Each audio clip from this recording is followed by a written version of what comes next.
Hello friends, welcome back to the channel. നമ്മളിന്ന് നോക്കാൻ പോകുന്നത് അടുത്തിടെ തെലുങ്കിൽ റിലീസ് ചെയ്ത വൈകാരികവും കുടുംബപരവുമായ ഒരു പ്രമേയം കൈകാര്യം ചെയ്യുന്ന ആമസോൺ പ്രൈമിൽ സ്ട്രീം ചെയ്യുന്ന പർദ എന്ന സിനിമയുടെ കഥയാണ്. ഇതുപോലെ നിങ്ങൾക്ക് മറ്റേതെങ്കിലും സിനിമയുടെ കഥാവിശദീകരണം വേണമെന്നുണ്ടെങ്കിൽ ആ സിനിമയുടെ പേര് കമന്റ് ബോക്സിൽ രേഖപ്പെടുത്തുക. ഒട്ടും വൈകാതെ തന്നെ നമുക്ക് സിനിമയിലേക്ക് കടക്കാം. സിനിമ ആരംഭിക്കുന്നത് പടതി എന്നൊരു ഒറ്റപ്പെട്ട ഗ്രാമത്തിലാണ്. അവിടെ ജ്വാലമ്മയുടെ ഉത്സവം നടക്കുകയാണ്. അവിടെ വെച്ചാണ് നമ്മുടെ സിനിമയിലെ പ്രധാന കഥാപാത്രമായ അനുപമ പരമേശ്വരൻ അവതരിപ്പിക്കുന്ന സുബ്ബലക്ഷ്മിയെ കാണിക്കുന്നത്. സുബ്ബലക്ഷ്മി തന്റെ കൂട്ടുകാരിയായ സുഗണയോടൊപ്പം ഉത്സവത്തിന് വന്നതാണ്. സുബുവിന്റെ വിവാഹം ഉറപ്പിച്ചിരിക്കുകയാണ്. ഏതാനും ദിവസങ്ങൾക്കുള്ളിൽ വിവാഹ നിശ്ചയവും നടക്കാനിരിക്കുന്നു. സുബുവിന്റെ അമ്മ മരിച്ചുപോയതാണ്. അച്ഛൻ അവളെ വളരെ സ്നേഹത്തോടെയാണ് വളർത്തുന്നത്. സുബുവിന്റെ അച്ഛൻ അതേ ഗ്രാമത്തിൽ പർദ്ദകൾ വിറ്റാണ് ജീവിക്കുന്നത്. ആ ഗ്രാമത്തിലെ പ്രായപൂർത്തിയായ പെൺകുട്ടികൾ മുതൽ പ്രായമായ സ്ത്രീകൾ വരെ എല്ലാവരും തങ്ങളുടെ മുഖം മറ്റുള്ളവർ കാണാതിരിക്കാൻ പർദ്ദ ധരിക്കാറുണ്ട്. ആ ഗ്രാമത്തിലെ സ്ത്രീകൾ എന്തിനാണ് പർദ്ദ ധരിക്കുന്നത് എന്നതിന് ഒരു ഭൂതകാല കഥയുണ്ട്. അതെന്തെന്നാൽ പണ്ട് ആ ഗ്രാമത്തിൽ ജ്വാലാംബിക എന്ന ഒരു ധീര വനിത ജീവിച്ചിരുന്നു. ഒരു ദിവസം തന്റെ ശിഷ്യകൾക്ക് അമ്പെയ്ത്ത് പഠിപ്പിച്ചുകൊണ്ടിരിക്കുമ്പോൾ ഒരു പാമ്പ് വന്ന് ഒരു ശിഷ്യയെ കടിച്ചു. പൂർണ്ണ ഗർഭിണിയായിരുന്നിട്ടും ജ്വാലാംബിക ആ പെൺകുട്ടിയെ രക്ഷിക്കാൻ ഒരു വൈദ്യന്റെ അടുത്തേക്ക് കൊണ്ടുപോയി അവളെ രക്ഷിച്ചു. ജ്വാലാംബിക കുതിരപ്പുറത്ത് തിരികെ വരുമ്പോൾ 4 ദുഷ്ടന്മാർ അവളെ ആക്രമിക്കാൻ ശ്രമിച്ചു. ഗർഭിണിയായിരുന്നിട്ടും അവൾ അവരോട് ധീരമായി പോരാടി. എന്നാൽ കോപം പൂണ്ട ആ 4 പേർ ജ്വാലമ്മയെ ജീവനോടെ കത്തിക്കാൻ ശ്രമിച്ചു. പ്രാണൻ പോകുമ്പോഴും അതേ തീ കൊണ്ട് അവരെ കത്തിച്ച ശേഷം ജ്വാലമ്മ ഗ്രാമത്തിലെ കിണറ്റിൽ ചാടി മരിച്ചു. പൂർണ്ണ ഗർഭിണിയായ ജ്വാലമ്മയുടെ മരണം ആ ഗ്രാമത്തിന് ശാപമായി മാറി. അതിനുശേഷം ആ ഗ്രാമത്തിലെ സ്ത്രീകൾ ഗർഭിണികളാകുമെങ്കിലും ജനിക്കുന്ന ഒരു കുഞ്ഞും ജീവനോടെ ഇരുന്നില്ല. എന്ത് ചെയ്യണമെന്നറിയാതെ ഗ്രാമവാസികൾ പ്രായശ്ചിത്തമായി ജ്വാലമ്മയ്ക്ക് ഒരു ക്ഷേത്രം പണിത് ആരാധന തുടങ്ങി. അപ്പോൾ എവിടെ നിന്നോ പറന്നു വന്ന ഒരു പർദ്ദ ജ്വാലമ്മയുടെ വിഗ്രഹത്തിന്റെ മുഖത്ത് പതിച്ചു. അത് ജ്വാലമ്മ അയച്ച രക്ഷാകവചമാണെന്ന് വിശ്വസിച്ച് ഗ്രാമത്തിലെ സ്ത്രീകൾ പർദ്ദ ധരിക്കാൻ തുടങ്ങി. പ്രായപൂർത്തിയാകുന്നത് മുതൽ മരണം വരെ അച്ഛൻ, സഹോദരൻ, ഭർത്താവ് എന്നിവരൊഴികെ മറ്റൊരു പുരുഷനെയും തങ്ങളുടെ മുഖം കാണിക്കില്ലെന്ന് അവർ ജ്വാലമ്മയുടെ മുന്നിൽ ശപഥം ചെയ്തു. കൃത്യം 9 മാസങ്ങൾക്ക് ശേഷം ആ ഗ്രാമത്തിൽ വീണ്ടും ഒരു കുഞ്ഞു ജനിച്ചു. അതോടെ ഗ്രാമത്തിന്റെ ശാപം മാറി. ഗ്രാമം കുട്ടികളാൽ നിറഞ്ഞു. അതുകൊണ്ടാണ് വർഷത്തിലൊരിക്കൽ ജ്വാലമ്മയുടെ ഉത്സവം ആഘോഷിക്കുന്നതും ആ 4 ദുഷ്ടന്മാരുടെ കോലം കത്തിച്ച് ജ്വാലമ്മയുടെ കോപം ശമിപ്പിക്കുന്നതും. ഉത്സവത്തിൽ പാവക്കൂത്തിലൂടെ ഈ പർദ്ദയുടെ പിന്നിലെ കഥ പെൺകുട്ടികൾക്ക് മനസ്സിലാക്കി കൊടുക്കാറുണ്ട്. ആരെങ്കിലും വാക്ക് തെറ്റിച്ച് പർദ്ദ മാറ്റുകയോ ആ സമയത്ത് അവരുടെ മുഖം അന്യപുരുഷൻ കാണുകയോ ചെയ്താൽ ജ്വാലമ്മ അവരെ ബലിയായി ആവശ്യപ്പെടുമെന്നും അവർ ആ കിണറ്റിൽ ചാടി ആത്മഹത്യ ചെയ്ത് ജ്വാലമ്മയുടെ കോപം ശമിപ്പിക്കണമെന്നും അല്ലെങ്കിൽ ഗ്രാമത്തിൽ വീണ്ടും ജനനം ഇല്ലാതാകുമെന്നും അവർ വിശ്വസിച്ചു. സീൻ കട്ട് ചെയ്താൽ ഒരു ദിവസം സുബുവും കൂട്ടുകാരി സുഗണയും കോളേജിൽ നിന്ന് വീട്ടിലേക്ക് വരുമ്പോൾ ശക്തമായ കാറ്റിൽ സുബുവിന്റെ പർദ്ദ പറന്നുപോയി. സുബു പേടിച്ച ഉടനെ തന്നെ പർദ്ദ എടുത്ത് മുഖം മറച്ചു. പർദ്ദ മാറിയപ്പോൾ തന്റെ മുഖം ആരെങ്കിലും കണ്ടോ എന്ന് അവൾ വല്ലാതെ ഭയപ്പെട്ടു. ഇക്കാര്യം സുഗണയോട് പറഞ്ഞപ്പോൾ അവിടെ ആരും ഉണ്ടായിരുന്നില്ലെന്നും ആരും കണ്ടിട്ടുണ്ടാകില്ലെന്നും സുഗണ അവളെ ആശ്വസിപ്പിച്ചു. വീട്ടിലെത്തിയ സുബു അച്ഛനോട് വിവാഹ നിശ്ചയത്തിന് എല്ലാവരെയും ക്ഷണിച്ചോ എന്ന് ചോദിച്ചു. ക്ഷണിച്ചു എന്ന് അച്ഛൻ മറുപടി നൽകി. അപ്പോൾ രത്ന അമ്മായിയെ ക്ഷണിച്ചോ എന്ന് സുബു ചോദിച്ചപ്പോൾ താൻ മറന്നുപോയെന്ന് അച്ഛൻ പറയുന്നു. രത്ന അമ്മായി ഇല്ലെങ്കിൽ താൻ വിവാഹ നിശ്ചയത്തിന് സമ്മതിക്കില്ലെന്ന് സുബു പറഞ്ഞതോടെ അച്ഛൻ രത്നയെ ഫോൺ ചെയ്ത് വിവരം അറിയിച്ചു. ഇവിടെയാണ് നമുക്ക് മനസ്സിലാവുന്നത് അതേ ഗ്രാമത്തിലെ പ്രസിഡന്റിന്റെ മകനായ രാജേഷുമായാണ് സുബുവിന്റെ വിവാഹം ഉറപ്പിച്ചിരിക്കുന്നത്. വിവാഹം വരെ രാജേഷ് സുബുവിന്റെ മുഖം കാണാൻ പാടില്ലാത്തതിനാൽ അവർ ഇടയ്ക്ക് ഒരു രഹസ്യ സ്ഥലത്ത് വെച്ച് മുഖം കാണാതെ സംസാരിക്കാറുണ്ടായിരുന്നു. രാജേഷും സുബുവും കുട്ടിക്കാലം മുതലേ ഇഷ്ടത്തിലായിരുന്നു എന്ന കാര്യവും ഇവിടെ വ്യക്തമാവുന്നു. മറ്റൊരു ഭാഗത്ത് രത്ന തന്റെ ഭർത്താവിനോട് സുബ്ബലക്ഷ്മിയുടെ വിവാഹ നിശ്ചയത്തിനെ കുറിച്ച് പറയുന്നുണ്ട്. സുജാത എന്റെ കുട്ടിക്കാലത്തെ കൂട്ടുകാരിയായിരുന്നു. അവൾ മരിച്ചപ്പോൾ സുബ്ബലക്ഷ്മിയെ നന്നായി നോക്കണമെന്ന് എന്നോട് പ്രത്യേകം പറഞ്ഞിരുന്നു. നമ്മൾ ഉറപ്പായിട്ടും പടതയിലേക്ക് പോകണം എന്ന് രത്ന പറഞ്ഞു. എന്നാൽ ഭർത്താവ് ആദ്യം വിസമ്മതിച്ചെങ്കിലും വിവാഹത്തിന് പോകാമെന്ന് പറഞ്ഞു. രത്നയുടെ നിർബന്ധപ്രകാരം നീ തനിച്ചു പോയി വാ, എനിക്ക് ഓഫീസുണ്ട്, കുട്ടിക്ക് പരീക്ഷയല്ലേ എന്ന് അയാൾ പറഞ്ഞു. അതേസമയം ഗ്രാമത്തിലെ സിരി എന്ന പെൺകുട്ടി കൂട്ടുകാരിയുമായി പുറത്ത് കളിക്കാൻ പോകാൻ ശ്രമിക്കുമ്പോൾ അവളുടെ അമ്മ തടഞ്ഞിട്ട് നീ ഇപ്പോൾ വലിയ കുട്ടിയായി, നാളെ നിന്റെ പർദ്ദയുടെ ചടങ്ങാണ്, ഇനി പർദ്ദയില്ലാതെ പുറത്തു പോകരുത് എന്ന് ദേഷ്യപ്പെട്ടു. അവിടെ ഉണ്ടായിരുന്ന ഗർഭിണിയായ സിരിയുടെ ചേച്ചി ശ്രാവന്തി പറഞ്ഞു, എനിക്ക് മാസങ്ങൾ തികഞ്ഞു, നീ ഇപ്പോൾ പുറത്തുപോയി ആരെങ്കിലും നിന്നെ കണ്ടാൽ നടക്കുന്നത് നിന്റെ പർദ്ദയുടെ ചടങ്ങായിരിക്കില്ല, നിന്റെ ആത്മഹത്യയായിരിക്കും. ഈ 2 ദിവസം ഞങ്ങൾ പറയുന്നത് കേൾക്ക്. അന്ന് വൈകുന്നേരം സുബുവും രാജേഷും തങ്ങളുടെ രഹസ്യ സ്ഥലത്ത് വെച്ച് കണ്ട് വിവാഹ നിശ്ചയത്തിന് ഇനി 3 ദിവസം കൂടിയേ ഉള്ളൂ എന്ന് സംസാരിച്ചു. അപ്പോൾ സുബു രാജേഷിന് S എന്ന അക്ഷരമുള്ള ഒരു ലോക്കറ്റ് സമ്മാനിച്ച് അവിടെ നിന്ന് പോകുന്നു. സീൻ കട്ട് ചെയ്യുമ്പോൾ സിരിയുടെ പർദ്ദ ചടങ്ങിന് സുബുവും പോകുന്നുണ്ട്. ആ ചടങ്ങിന് രാജേഷും വരുന്നു. സുബുവും രാജേഷും കുട്ടിക്കാലം മുതലേ ഇഷ്ടത്തിലായിരുന്നു. ഗ്രാമത്തിലെ ആചാരപ്രകാരം സുബുവിന് പ്രായപൂർത്തിയായപ്പോൾ പർദ്ദയിടുകയും അന്യപുരുഷന്മാരുടെ മുഖം നോക്കരുതെന്ന് പറയുകയും ചെയ്തു. അന്ന് തന്നെ അവർ വിവാഹം കഴിക്കാൻ തീരുമാനിച്ചിരുന്നു. അങ്ങനെ സുബുവിന്റെയും രാജേഷിന്റെയും വിവാഹ നിശ്ചയ ദിവസം രാജേഷിന്റെ കുടുംബം സുബുവിന്റെ വീട്ടിലെത്തി. വിവാഹം ഉറപ്പിച്ചതിൽ സുബുവും രാജേഷും വളരെ സന്തോഷത്തിലായിരുന്നു. ഇരു കുടുംബങ്ങളും താമ്പൂലം കൈമാറിക്കൊണ്ടിരിക്കുമ്പോൾ ഒരു വലിയ ട്വിസ്റ്റ് സംഭവിക്കുന്നു. നഗരത്തിൽ താമസിക്കുന്ന രാജേഷിന്റെ സഹോദരൻ രാഘവ അവിടേക്ക് വന്ന് ഒരു മാഗസിൻ കാണിക്കുന്നു. അത് കണ്ട് അവിടെ ഉണ്ടായിരുന്നവരെല്ലാം ഞെട്ടിപ്പോയി. കാരണം ആ മാഗസിന്റെ മുൻ പേജിൽ സുബുവിന്റെ ഫോട്ടോയായിരുന്നു. അതോടെ രാജേഷിന്റെ അച്ഛനും ഗ്രാമത്തിലെ മുതിർന്നവരും ദേഷ്യത്തോടെ സുബ്ബലക്ഷ്മി ഗ്രാമത്തിന്റെ ആചാരങ്ങളെയും പാരമ്പര്യങ്ങളെയും നശിപ്പിച്ചുവെന്ന് പറയുന്നു. നമ്മുടെ ഗ്രാമത്തിലെ രീതി അനുസരിച്ച് സ്ത്രീകൾ മുഖം പർദ്ദ കൊണ്ട് മറയ്ക്കണം. എന്നാൽ സുബു തന്റെ ഫോട്ടോ ഒരു മാഗസിനിൽ പ്രസിദ്ധീകരിച്ചു. ഇത് ജ്വാലമ്മയുടെ കോപത്തിന് കാരണമാകും. ഗ്രാമത്തിന് വീണ്ടും ശാപം ലഭിക്കും. ഇനി ഒരു സ്ത്രീക്കും ജീവനോടുള്ള കുഞ്ഞ് ജനിക്കില്ല. ഇതിന് ഒരേ ഒരു പരിഹാരമേ ഉള്ളൂ, സുബുവിനെ കൊണ്ട് ആത്മഹത്യ ചെയ്യിക്കണം. ഇത് കേട്ട സുബു ഞാൻ ഒരിക്കലും പർദ്ദ മാറ്റിയിട്ടില്ലെന്നും ഈ ഫോട്ടോ എങ്ങനെ വന്നുവെന്ന് തനിക്ക് അറിയില്ലെന്നും എത്ര പറഞ്ഞിട്ടും ആരും വിശ്വസിച്ചില്ല. സുബുവിന്റെ അച്ഛന് എന്ത് ചെയ്യണമെന്നറിയാതെ വൈകാരികമായി തകർന്നു പോവാണ്. രാജേഷ് അവരെ പറഞ്ഞു മനസ്സിലാക്കാൻ ശ്രമിച്ചെങ്കിലും ഗ്രാമത്തിന്റെ നന്മയ്ക്കായി ആത്മഹത്യ ചെയ്യുകയല്ലാതെ വേറെ വഴിയില്ലെന്ന് പറഞ്ഞ് അവർ പോയി. അന്ന് രാത്രി രത്ന സുബുവിനോടും അവളുടെ അച്ഛനോടും പറഞ്ഞു, ഈ ഗ്രാമവാസികൾ ചെയ്യുന്നത് വലിയ തെറ്റാണ്. ആചാരങ്ങളുടെയും പാരമ്പര്യങ്ങളുടെയും പേരിൽ എങ്ങനെയാണ് ഒരാളുടെ ജീവൻ എടുക്കുന്നത്? നമുക്ക് ഈ ഗ്രാമം വിട്ട് ഇപ്പോൾ തന്നെ പോകാം. എന്നാൽ സുബു പറഞ്ഞു, വേണ്ട അമ്മായി, എന്റെ കാരണം കൊണ്ട് ഗ്രാമത്തിന് വീണ്ടും ശാപം വന്ന് ഒരു കുഞ്ഞും ജീവനോട് ജനിക്കില്ല എന്ന് പറയുന്നത് ഞാൻ അറിഞ്ഞോ അറിയാതെയോ തെറ്റ് ചെയ്താലും ശിക്ഷ അനുഭവിക്കാൻ തയ്യാറാണ്. അടുത്ത സീനിൽ അന്ന് വൈകുന്നേരം സുബു രാജേഷിനെ കണ്ട് ആ ഫോട്ടോ ആരാണ് എടുത്ത് മാഗസിനിൽ കൊടുത്തതെന്ന് തനിക്ക് അറിയില്ലെന്ന് പറഞ്ഞ് കരഞ്ഞു. രാജേഷ് അവളെ ആശ്വസിപ്പിച്ചു. ആ ഫോട്ടോ എടുത്തത് ധർമ്മശാലയിൽ നിന്നുള്ള ഒരാളാണെന്ന് മനസ്സിലായിട്ടുണ്ട്. അവനെ കണ്ട് നീ അറിഞ്ഞുകൊണ്ട് ഫോട്ടോയ്ക്ക് പോസ്റ്റ് ചെയ്തിട്ടില്ല എന്ന സത്യം അവനെ കൊണ്ട് തന്നെ പറയിക്കാം. പക്ഷെ ഇപ്പോൾ അവന്റെ ഫോൺ പ്രവർത്തിക്കുന്നില്ല. ഉടനെ തന്നെ അവനുമായി ബന്ധപ്പെടാം. ഇത് കേട്ട് സുബു രാജേഷിനെ കെട്ടിപ്പിടിച്ച് കരഞ്ഞു. ഞായറാഴ്ച അമാവാസി ദിവസം ഗ്രാമത്തിലെ ആചാരപ്രകാരം സുബുവിനെ ആത്മഹത്യ ചെയ്യിക്കാനായി ഗ്രാമവാസികളെല്ലാം ചേർന്ന് ആ കിണറ്റിനടുത്തേക്ക് കൊണ്ടുപോയി. ഇത് കണ്ട് സുബുവിന്റെ അച്ഛനും രത്നയും രാജേഷും വളരെയധികം ദുഃഖിച്ചു. താൻ അറിഞ്ഞുകൊണ്ട് ഒരു തെറ്റും ചെയ്തിട്ടില്ലെന്ന് സുബു ഗ്രാമവാസികളോട് പറഞ്ഞു. എന്നാൽ ഗ്രാമത്തിലെ മുതിർന്നവർ അവരുടെ കൈകൾ കെട്ടി കിണറ്റിലേക്ക് ചാടാൻ പറഞ്ഞു. സുബു കിണറ്റിലേക്ക് ചാടി. എന്നാൽ അതേസമയം ജ്വാലമ്മയുടെ ക്ഷേത്രത്തിലെ വിളക്ക് അണയുകയും ശക്തമായ കാറ്റ് വീശുകയും ചെയ്തു. ഇത് കണ്ട് ഗ്രാമത്തിലെ മുതിർന്നവർ പറഞ്ഞു, വിളക്കണഞ്ഞാൽ നമ്മൾ ചെയ്യുന്നത് തെറ്റാണെന്നാണ് അർത്ഥം. അമ്മ കോപിച്ചിരിക്കുന്നു. ഉടനെ തന്നെ അവർ സുബുവിനെ കിണറ്റിൽ നിന്ന് പുറത്തെടുത്തു.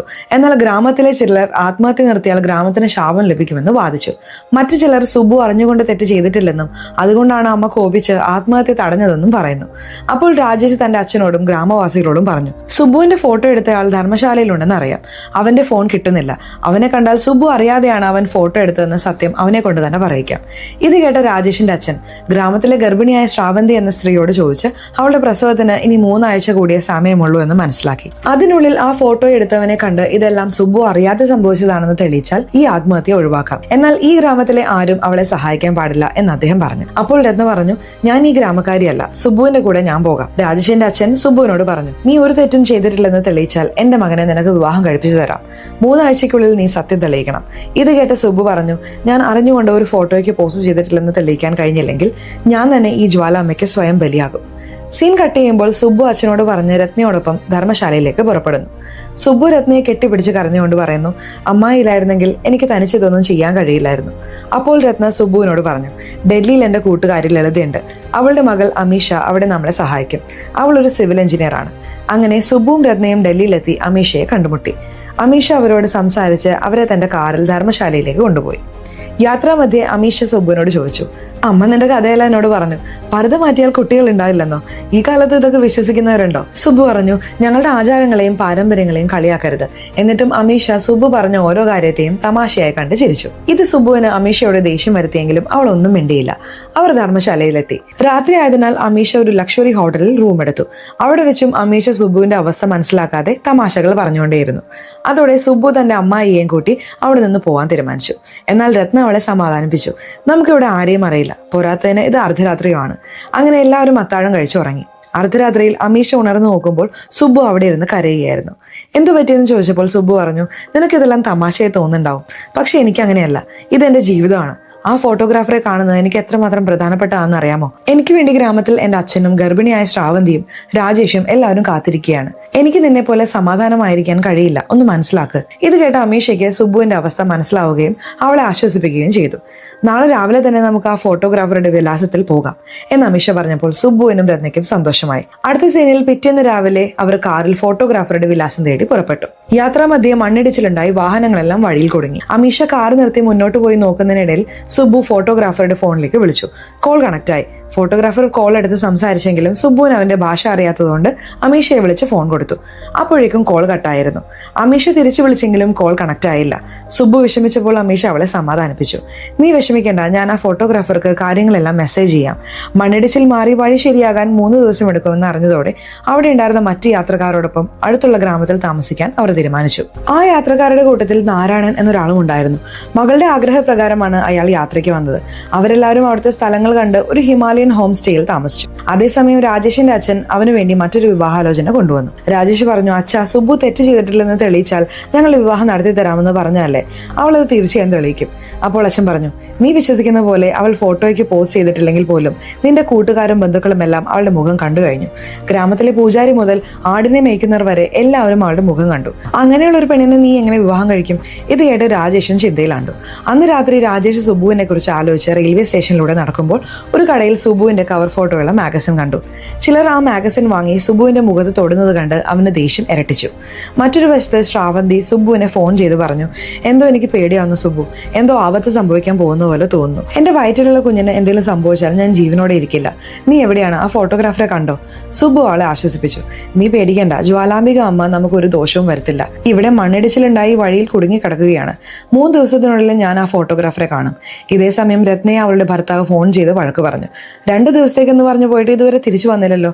ഇവിടെ കുട്ടികളെ നോക്കാൻ വയ്യാതെ ഞാൻ മരിക്കുകയാണ്. എവിടെയാ നീ? എപ്പോഴാ തിരിച്ചു വരുന്നത്? 2 ദിവസത്തിനുള്ളിൽ തിരിച്ചു വരുമെന്ന് രത്ന കള്ളം പറഞ്ഞു. പിറ്റേന്ന് രത്നയും അമീഷയും അടുത്തുള്ള നദി കാണാൻ ഒരു തൂക്കുപാലത്തിന്റെ മുകളിലേക്ക് പോയി. എന്നാൽ പേടിയായതുകൊണ്ട് സുബു പാലത്തിൽ കയറാതെ താഴെ നിന്നു. അപ്പോൾ അവളുടെ ഫോണിലേക്ക് കൂട്ടുകാരി സുഗുണയുടെ ഒരു വോയിസ് മെസ്സേജ് വന്നു. സുബു, എവിടെയാ നീ? രാവിലെ മുതൽ വിളിക്കുന്നു, കിട്ടുന്നില്ല. രാജേഷ് നിന്നോട് സംസാരിച്ചോ? ഇല്ലെങ്കിൽ ഉടനെ വിളിച്ച് സംസാരിക്കേ. അത് കേട്ട സുബു രാജേഷിനെ വിളിക്കാൻ ശ്രമിച്ചെങ്കിലും അവിടെ നെറ്റ്വർക്ക് ഉണ്ടായിരുന്നില്ല. അവൾ കുറച്ചുകൂടി മുന്നോട്ട് നടന്നുപോയി രാജേഷിനെ വിളിച്ചു. എന്നാൽ രാജേഷ് തുടർച്ചയായി കോള് കട്ട് ചെയ്തുകൊണ്ടേയിരുന്നു. സുബു വിളിക്കുന്നത് കണ്ട് രാജേഷിന്റെ അച്ഛൻ ഫോൺ എടുത്തു. അവിടെ വെച്ചാണ് സുബു ആ ഞെട്ടിക്കുന്ന സത്യം അറിയുന്നത്. രാജേഷിന് പ്രിയങ്ക എന്ന പെൺകുട്ടിയുമായി വിവാഹം ഉറപ്പിച്ചു. രാജേഷ് അതിന് സമ്മതിക്കുകയും ചെയ്തു. ഇതറിഞ്ഞ് സുബു തകർന്നുപോയി. അവിടെ മദ്യപിച്ചുകൊണ്ടിരുന്ന കുറച്ചുപേർ സുബു തനിച്ചാണെന്ന് കണ്ട് അവളെ ബലമായി പിടിച്ചുകൊണ്ടുപോകാൻ ശ്രമിക്കുന്നു. രത്നയും അമീഷയും സുബുവിനെ കാണാതെ അന്വേഷിച്ചു വന്നപ്പോൾ അവളെ ഒരു ട്രക്കിൽ കയറ്റിക്കൊണ്ടുപോകുന്നത് കാണുന്നു. അതുവഴി പോയ ബൈക്ക് യാത്രക്കാരോട് വിവരം പറഞ്ഞ് അവരെല്ലാവരും ചേർന്ന് ആ ട്രക്കിനെ പിന്തുടർന്നു. ആ 4 പേർ സുബുവിനെ ബലാത്സംഗം ചെയ്യാൻ ശ്രമിക്കുകയും അവളുടെ മുഖത്തെ പർദ്ദ വലിച്ചു കീറുകയും ചെയ്തു. തന്നെ വിടണമെന്ന് അവൾ യാചിച്ചു. കുട്ടിക്കാലത്ത് അമ്മ അവളുടെ മുഖത്ത് പർദ്ദ ഇട്ടുകൊടുത്ത് പറഞ്ഞ കാര്യം അവൾ ഓർത്തു. ഓർമ്മ വേണം സുബമ്മ, ഈ പർദ്ദ നിന്നെ എപ്പോഴും സംരക്ഷിക്കും. അതേസമയം യാത്രക്കാർ ട്രക്കിനടുത്തേക്ക് വരുന്നത് കണ്ട് ഭയന്ന ആ 4 പേർ സുബുവിനെ ട്രക്കിൽ നിന്ന് പുറത്തേക്ക് തള്ളിയിട്ട് ഓടിപ്പോയി. രത്നയും അമീഷയും അവിടെ എത്തി സുബുവിനെ രക്ഷിച്ചു. പിന്നീട് സംഭവിച്ച കാര്യങ്ങൾ ഓർത്ത് സുബു കരഞ്ഞുകൊണ്ട് രത്നയോടും അമീഷയോടും പറഞ്ഞു, സ്ത്രീകൾക്ക് ഈ പർദ്ദ ഒരു സംരക്ഷണമാണെന്ന് പറഞ്ഞിട്ടില്ലേ? എന്നിട്ട് എന്തുകൊണ്ടാണ് ഈ പർദ്ദ എന്നെ അവരിൽ നിന്ന് രക്ഷിക്കാഞ്ഞത്? അവരെന്റെ എവിടെയൊക്കെയാണ് പിടിച്ചതെന്ന് അറിയാമോ? ഇത് കേട്ട് അമീഷ പറഞ്ഞു, സുബു, പർദ്ദയല്ല, നീ ഒരു സ്പേസ് സ്യൂട്ട് ധരിച്ചാലും ആക്രമിക്കുന്നവർ ആക്രമിക്കും. ഇത് നിന്റെ തെറ്റല്ല. ഈ പർദ്ദകളെല്ലാം വെറും മുഖംമൂടികൾ മാത്രമാണ്. സുബു ചോദിച്ചു, അപ്പോൾ ജ്വാലമ്മ തെറ്റാണെന്നാണോ നീ പറയുന്നത്? അവർ പറഞ്ഞു, അങ്ങനെയല്ല, അവളെ കുറിച്ച് നിന്നോട് പറഞ്ഞത് തെറ്റായിരിക്കാം. നീ ഒന്ന് ആലോചിച്ച് നോക്കിയേ, നിന്റെ ജ്വാലമ്മ ഒരു യോദ്ധാവായിരുന്നു. അവൾ പെൺകുട്ടികളോട് മുഖം മറിച്ച് നടക്കാൻ പറയുമെന്ന് നീ കരുതുന്നുണ്ടോ? പൂർണ്ണ ഗർഭിണിയായി മരിച്ച ജ്വാലമ്മ കുഞ്ഞുങ്ങളെ ബലിയെടുക്കുമെന്ന് നീ വിശ്വസിക്കുന്നുണ്ടോ? അപ്പോൾ എനിക്ക് ഇങ്ങനെ സംഭവിച്ചാലും ശ്രാവന്തിയാക്കിക്ക് കുഞ്ഞ് ജനിക്കുമെന്നാണോ നിങ്ങൾ പറയുന്നത്? അവർ പറഞ്ഞു, തീർച്ചയായിട്ടും ജനിക്കും. പർദ്ദയിട്ടാൽ സംരക്ഷണം ലഭിക്കുമെന്നും പർദ്ദ മാറ്റിയാൽ കുട്ടികൾ ജനിക്കില്ലെന്നും നീ പറഞ്ഞു. ഇപ്പൊ ഈ പർദ്ദ നിന്നെ രക്ഷിച്ചില്ലല്ലോ. അപ്പോൾ പിന്നെ പർദ്ദ മാറ്റിയാൽ എങ്ങനെയാണ് കുട്ടികൾ മരിക്കുന്നത്? കഴിഞ്ഞ അത്രയും വർഷത്തിനിടയിൽ നിങ്ങളുടെ ഗ്രാമത്തിൽ ഒരു കുഞ്ഞെങ്കിലും മരിച്ചിട്ടുണ്ടോ? എന്നാൽ നിങ്ങളുടെ ഗ്രാമത്തിലെ ആചാരത്തിന്റെ പേരിൽ എത്രയോ സ്ത്രീകൾ ആത്മഹത്യ ചെയ്തിട്ടുണ്ട്. സുബു പറഞ്ഞു, അതുകൊണ്ടല്ലേ കുട്ടികൾ ജീവനോടെ ഇരിക്കുന്നത്. അമീഷ പറഞ്ഞു, അവരിൽ ഒരു പെൺകുട്ടിയെങ്കിലും ജീവനോടെ ഇരുന്നിരുന്നെങ്കിൽ കഥ അറിയാമായിരുന്നു, കുട്ടികൾ ജീവിച്ചിരിക്കുമായിരുന്നോ ഇല്ലയോ എന്ന്. ഒരിക്കൽ ഈ വിശ്വാസത്തെ ചോദ്യം ചെയ്തു നോക്ക്. നീ ശരിക്കും ജ്വാലമ്മയെ ആരാധിക്കുന്നുണ്ടെങ്കിൽ, വിശ്വസിക്കുന്നുണ്ടെങ്കിൽ നീ എങ്ങനെ ധൈര്യത്തോടെ ജീവിക്കണമെന്ന് ചിന്തിക്കുക. ആചാരങ്ങളുടെയും സ്നേഹത്തിന്റെയും പേരിൽ സ്ത്രീകൾക്ക് ഇങ്ങനെ ഒരുപാട് പർദ്ദകൾ ഇടുന്നു. പക്ഷേ ഇത് നിന്റെ ജീവിതമാണ്, നിനക്ക് ഇഷ്ടമുള്ളതുപോലെ ജീവിക്കുക. ഇതെല്ലാം കേട്ട് സുബു ഒരുപാട് ആലോചിച്ചു. പിറ്റേന്ന് തന്നെ അവൾ തന്റെ മുഖത്തെ പർദ്ദ വലിച്ചെറിഞ്ഞ് തലയുയർത്തി ആകാശത്തേക്ക് നോക്കി. അന്നു മുതൽ അവൾ തനിക്ക് ഇഷ്ടമുള്ളതുപോലെ രത്നയോടും അമീഷയോടുമൊപ്പം സന്തോഷമായി ജീവിക്കാൻ തുടങ്ങി.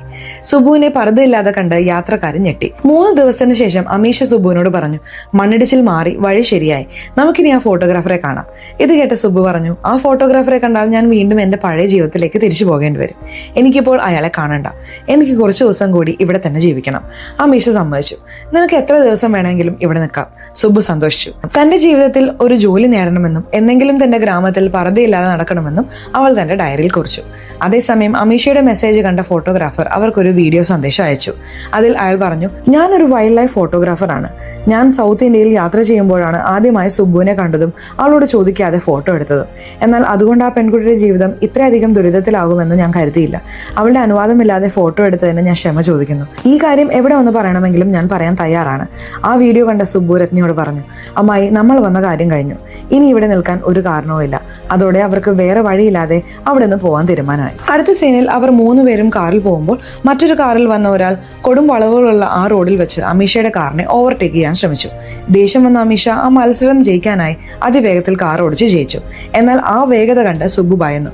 രത്ന പേടിച്ച് ബോധരഹിതയായി. അപ്പോൾ അവിടെ ഉണ്ടായിരുന്ന ഒരു ആർമി ഓഫീസർ അവരെ സഹായിക്കുകയും രത്നയ്ക്ക് ബോധം വന്നപ്പോൾ വിശ്രമിക്കുന്നതിനായി ഒരു റൂം ഏർപ്പാടാക്കി കൊടുക്കുകയും ചെയ്തു. രത്നയ്ക്ക് അസുഖം വരാൻ കാരണം അമീഷയാണെന്ന് പറഞ്ഞ് സുബ്ബു ദേഷ്യപ്പെട്ടു. ആ ജീപ്പ് റേസിൽ ജയിച്ചില്ലെങ്കിൽ ഈ ലോകം അവസാനിക്കുമായിരുന്നോ? എന്തിനാണ് എല്ലാ കാര്യത്തിലും പുരുഷന്മാരുമായി മത്സരിക്കുന്നത്? ഇപ്പോൾ നീ അവനെ തോൽപ്പിച്ചില്ലേ? സന്തോഷമായോ? അമീഷ പറഞ്ഞു. അതെ, വളരെ സന്തോഷമായി. രത്നാന്റിക്ക് അസുഖമായതിനാൽ എനിക്ക് വിഷമമുണ്ട്. പക്ഷെ ഒരു പുരുഷനെ തോൽപ്പിച്ചതിൽ ഞാൻ വളരെ സന്തോഷവതിയാണ്. എന്താണെന്നറിയാമോ? 8 വർഷമായി ഞാൻ ജോലി ചെയ്യുന്ന കമ്പനിക്ക് വേണ്ടി പുരുഷന്മാരുമായി മത്സരിച്ച് കഠിനാധ്വാനം ചെയ്തു. ആ കമ്പനിയിലെ ഏറ്റവും ഉയർന്ന പദവിയിൽ എത്തണമെന്ന് ഞാൻ ആഗ്രഹിച്ചു. എന്നാൽ എത്ര കഷ്ടപ്പെട്ടിട്ടും അവസാനം ഒരു പെണ്ണിന് ഇത്രയും വലിയ കമ്പനിയെ നയിക്കാൻ കഴിയില്ലെന്ന് പറഞ്ഞ് എന്നേക്കാൾ കഴിവ് കുറഞ്ഞ ഒരു പുരുഷന് ആ സ്ഥാനം നൽകി. അതുകൊണ്ടാണ് പുരുഷന്മാർ എന്നോട് മത്സരിക്കാൻ വന്നാൽ എത്ര വലിയ റിസ്ക് എടുത്തായാലും ഞാൻ അവരെ തോൽപ്പിക്കാൻ ശ്രമിക്കുന്നത്. ഇത് കേട്ട സുബ്ബുവിനും അമീഷയുടെ അവസ്ഥ മനസ്സിലായി. അതേസമയം രത്നയുടെ ഭർത്താവ് കുട്ടികളെ നോക്കാൻ കഴിയാതെ അവരെ വഴക്കു പറയുകയും അടിക്കുകയും ചെയ്തു. അയാൾ ഉടൻ രത്നയെ വിളിച്ച് വഴക്കിട്ടു. 2 ദിവസത്തേക്കെന്ന് പറഞ്ഞു പോയിട്ട് 2 ആഴ്ചയായിട്ടും തിരിച്ചു വന്നിട്ടില്ല. ഇവിടെ കുട്ടികളെ നോക്കാൻ വയ്യാതെ ഞാൻ മരിക്കുകയാണ്. ഇത് കേട്ട് സുബ്ബു പറഞ്ഞു, ക്ഷമിക്കണം അമ്മായി, ഇതെല്ലാം എന്റെ കാരണമാണ്. അവിടെ കുട്ടികളും അമ്മാവനും ബുദ്ധിമുട്ടുകയാണ്. രത്ന പറഞ്ഞു, കുട്ടിക്കാലത്ത് മാതാപിതാക്കൾക്ക് വേണ്ടിയും വിവാഹശേഷം ഭർത്താവിന് വേണ്ടിയും പിന്നീട് കുട്ടികൾക്ക് വേണ്ടിയും ഞാൻ ജീവിച്ചു. എന്റെ ജീവിതം അവർക്ക് വേണ്ടിയാണെന്ന് തോന്നി. എന്നാൽ ആദ്യമായി നീ കാരണം കൊണ്ടാണ് ലോകം ഇങ്ങനെയാണെന്നും പുതിയ ആളുകളെയും പുതിയ അനുഭവങ്ങളെയും ഞാൻ അറിഞ്ഞത്. ഞാൻ എനിക്ക് ഇഷ്ടമുള്ളതുപോലെ ജീവിക്കുന്നത് ഇത് ആദ്യമായിട്ടാണ്. നന്ദി സുബ്ബു. പിന്നീട് രത്നയുടെ ഭർത്താവ് വീണ്ടും വിളിച്ച് ദേഷ്യപ്പെട്ടപ്പോൾ രത്ന പറഞ്ഞു, അവർ നമ്മുടെ 2 പേരുടെയും കുട്ടികളാണ്. ഇത്രയും കാലം നിങ്ങളുടെയും അവരുടെയും കാര്യങ്ങളെല്ലാം നോക്കിയത് ഞാനല്ലേ? ഈ കുറച്ച് ദിവസങ്ങൾ നിങ്ങൾ നോക്ക്. അപ്പോൾ എന്റെ കഷ്ടപ്പാട് നിങ്ങൾക്ക് മനസ്സിലാവും. ഇത് കേട്ട രത്നയുടെ ഭർത്താവിനും തന്റെ ഭാര്യയുടെ കഷ്ടപ്പാടുകൾ മനസ്സിലായി. മറ്റൊരു വശത്ത് ഗ്രാമത്തിൽ ശ്രാവന്തിക്ക് പ്രസവവേദന തുടങ്ങുകയും കുഞ്ഞു വയറ്റിൽ തിരിഞ്ഞു പോവുകയും ചെയ്തു. ഇതെല്ലാം ജ്വാലമ്മയുടെ ശാപമാണെന്ന് ഗ്രാമവാസികൾ വിശ്വസിച്ചു. അവർ സുബ്ബുവിന്റെ അച്ഛനെ കൊണ്ട് സുബ്ബുവിനെ വിളിപ്പിച്ചു. ശ്രാവന്തിയുടെ വയറ്റിൽ കുഞ്ഞ് തിരിഞ്ഞുപോയി. ഗ്രാമത്തിൽ ജ്വാലമ്മയുടെ ശാപം വീണ്ടും തുടങ്ങി. ഇനി സത്യവും അസത്യവും ഒന്നും ഞങ്ങൾക്ക് വിഷയമല്ല. നീ വൈകുന്നേരത്തിനകം ഗ്രാമത്തിലെത്തി ആത്മഹത്യ ചെയ്ത് ജ്വാലമ്മയുടെ കോപം ശമിപ്പിക്കണം. അല്ലെങ്കിൽ നിന്റെ അച്ഛനെ ഞങ്ങൾ കൊല്ലും. ഇത് കേട്ട സുബ്ബു ഒരുപാട് ആലോചിച്ച് അന്ന് വൈകുന്നേരം തന്നെ രത്നയോടും അമീഷയോടുമൊപ്പം ഗ്രാമത്തിലെത്തി. സുബ്ബു പർദ്ദയില്ലാതെ ഗ്രാമത്തിലേക്ക് നടന്നു പോകാൻ തീരുമാനിച്ചു. രത്ന പറയുന്നു, നീ പർദ്ദയില്ലാതെ ഗ്രാമത്തിലേക്ക് പോയാൽ അവർ നിന്നെ കൊല്ലും. സുബ്ബു മറുപടി നൽകി, അമ്മായി തന്നെയല്ലേ പറഞ്ഞത് ചോദ്യം ചെയ്യണമെന്ന്? ഒരുപക്ഷെ ഇവരുടെ ആചാരം സത്യമായി ആ കുഞ്ഞിന് എന്തെങ്കിലും സംഭവിച്ചാൽ ഞാൻ ഉടൻ തന്നെ പോയി ആത്മഹത്യ ചെയ്യാം. എന്നാൽ ഇവരുടെ ആചാരം തെറ്റാണെന്ന് തെളിഞ്ഞാൽ ഈ ഗ്രാമത്തിലെ പെൺകുട്ടികളെല്ലാം ഇനി മുതൽ പർദ്ദയില്ലാതെ നടക്കും. എന്റെ ഗ്രാമത്തിലെ സ്ത്രീകൾക്ക് വേണ്ടി ഞാനിത് ചെയ്തേ പറ്റൂ. അങ്ങനെ സുബ്ബു പർദ്ദയില്ലാതെ ഗ്രാമത്തിലേക്ക് നടന്നുപോയി. ഇത് കണ്ട് ഗ്രാമവാസികളെല്ലാം ഞെട്ടി. ഗ്രാമത്തിലെ മുതിർന്നവർ വിവരമറിഞ്ഞ് ദേഷ്യത്തോടെ അവളുടെ അടുത്തേക്ക് പുറപ്പെട്ടു. ശ്രാവന്തി വേദന സഹിക്കാനാവാതെ ബോധരഹിതയായി. ജ്വാലമ്മയുടെ ശാപം കൊണ്ടാണ് ഇങ്ങനെ സംഭവിച്ചതെന്ന് കരുതി ശ്രാവന്തിയുടെ ഭർത്താവ് ദേഷ്യത്തോടെ സുബ്ബുവിനെ കൊല്ലാനായി ഒരു കല്ലുമെടുത്ത് അവളുടെ അടുത്തേക്ക് ഓടി. സുബ്ബുവിന്റെ അച്ഛൻ അവളെ അടിച്ച് അവളുടെ മേൽ പർദ്ദയിടാൻ ശ്രമിച്ചെങ്കിലും അവൾ അത് വലിച്ചെറിഞ്ഞു. ശ്രാവന്തിയുടെ ഭർത്താവ് കല്ലുകൊണ്ട് സുബ്ബുവിനെ ആക്രമിക്കാൻ ശ്രമിച്ചപ്പോൾ ശ്രാവന്തിക്ക് ബോധം വരികയും അവൾ ഒരു പെൺകുഞ്ഞിന് ജന്മം നൽകുകയും ചെയ്തു. ഈ വിവരം അറിഞ്ഞ ഗ്രാമവാസികളെല്ലാം ഞെട്ടി. ശ്രാവന്തിയുടെ ഭർത്താവ് കയ്യിലിരുന്ന കല്ല് താഴെയിട്ടു. സുബ്ബു വളരെ സന്തോഷിച്ചു. എല്ലാവരും ജ്വാലമ്മ ദേവിയെ തൊഴുതു. സീൻ കട്ട് ചെയ്യുമ്പോൾ സുബ്ബു ഗ്രാമവാസികളെയും കൂട്ടി ജ്വാലമ്മയുടെ വിഗ്രഹത്തിനടുത്തേക്ക് പോയി വിഗ്രഹത്തിലെ പർദ്ദ കത്തിച്ചു. അതോടെ സ്ത്രീകളെല്ലാം തങ്ങളുടെ മുഖത്തെ പർദ്ദകൾ മാറ്റി ജ്വാലമ്മയെ തൊഴുതു. അപ്പോൾ ശ്രാവന്തിയുടെ ഭർത്താവ് തങ്ങൾക്ക് ജനിച്ച കുഞ്ഞിനെ കൊണ്ടുവന്ന് സുബ്ബുവിന് നൽകി. സുബ്ബു കുഞ്ഞിനെ വാരിയെടുത്ത് സന്തോഷിച്ചു. യഥാർത്ഥത്തിൽ സുബ്ബു ആ ഫോട്ടോഗ്രാഫറെ കണ്ടപ്പോൾ പറഞ്ഞിരുന്നു, നിങ്ങൾ ഇപ്പോൾ വീണ്ടും എന്റെ ഫോട്ടോ എടുക്കണം. എന്തെങ്കിലും ഒരു ദിവസം എന്റെ ഗ്രാമത്തിലെ സ്ത്രീകൾ പർദ്ദയില്ലാതെ നടക്കുന്ന കാലം വരും. അപ്പോൾ എന്റെ ഫോട്ടോ നിങ്ങൾ തന്നെ പ്രസിദ്ധീകരിക്കണം. എന്റെ കഥ ഒരു ഫോട്ടോ വന്നതുകൊണ്ട് അവസാനിച്ചില്ല. അപ്പോഴാണ് അത് തുടങ്ങിയതെന്ന് എല്ലാവരും അറിയണം. ഈ വിവരം അറിഞ്ഞ ഫോട്ടോഗ്രാഫർ വീണ്ടും സുബ്ബുവിന്റെ ഫോട്ടോ പ്രസിദ്ധീകരിക്കുന്നു. അതോടെ സിനിമ അവസാനിക്കുകയാണ്. കഥ എങ്ങനെയുണ്ട്? ഇഷ്ടപ്പെട്ടോ? സിനിമയെക്കുറിച്ചിട്ടുള്ള നിങ്ങളുടെ അഭിപ്രായങ്ങൾ തീർച്ചയായിട്ടും കമന്റ് ബോക്സിൽ രേഖപ്പെടുത്തണേ. അതുപോലെ ചാനൽ ഇതുവരെ സബ്സ്ക്രൈബ് ചെയ്യാതെയാണ് നിങ്ങൾ വീഡിയോ കാണുന്നതെങ്കിൽ ചാനൽ ഒന്ന് സബ്സ്ക്രൈബ് ചെയ്ത് തൊട്ടടുത്തുള്ള ബെല്ലൈക്കൺ ഒന്ന് അമർത്തിയാൽ ഞങ്ങൾ അപ്ലോഡ് ചെയ്യുന്ന പുതിയ വീഡിയോസ് നിങ്ങൾക്ക് അരികിലേക്ക് ഉടൻ തന്നെ എത്തുന്നതായിരിക്കും. സോ ഇനി അടുത്തൊരു വീഡിയോയുമായി വരുന്നത് വരെ ബൈ.